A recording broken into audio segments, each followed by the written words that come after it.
Things looked bad for Leo Frank. He had been convicted in 1913 of the sexual assault and murder of a 13-year-old girl who worked in his Atlanta pencil factory. Mobs wanted his blood, and some of Georgia's uglier elements wanted them to get it. But Leo Frank had one thing going for him: his Augusta attorney, William Marcellus Howard, and Howard was a remarkable ally.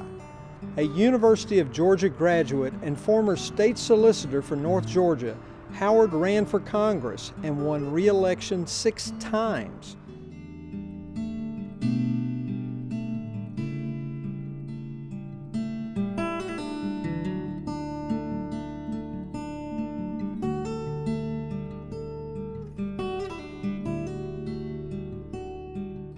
The consensus of history is that Frank, a Jew from New York, was the victim of a wave of anti-Semitism so strong it made a Deep South jury of white men do the unbelievable, accept the word of a black man, a janitor named Jim Conley, that Frank was guilty of the death of little Mary Fagan. Frank was convicted quickly. The only question seemed to be who would get him first, the state executioner or a lynch mob.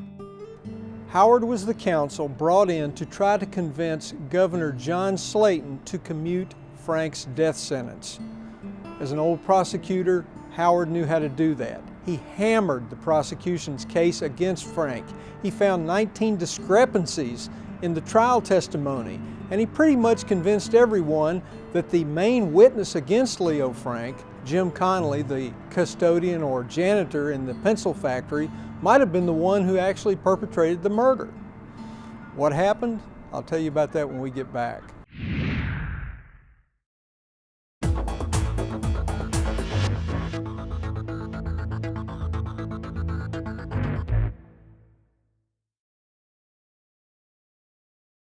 Augusta attorney William Howard convinced the crowd that there were many discrepancies in the prosecution against Leo Frank.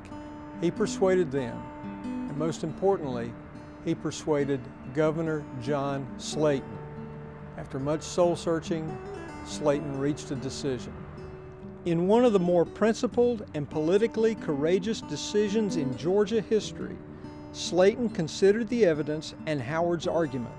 He visited the murder scene, and then he commuted Leo Frank's death sentence to life in prison, where a future appeal might free him. It was not a publicly popular position.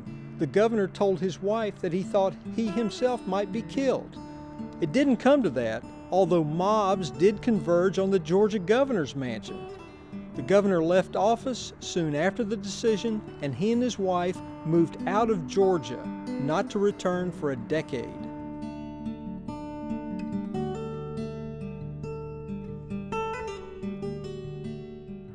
Leo Frank was spirited out of the Atlanta prison tower and taken to the state prison farm in Milledgeville, but hatred followed him there. A caravan of cars from Fagan's Marietta, Georgia hometown drove to Middle Georgia, overpowered the guards of the minimum security facility, brought Frank back to Cobb County, and hung him from a small oak tree on the property of a former sheriff. They were never caught nor punished, but posterity has damned them as the cowardly murderers they were. Not so Governor John Slayton.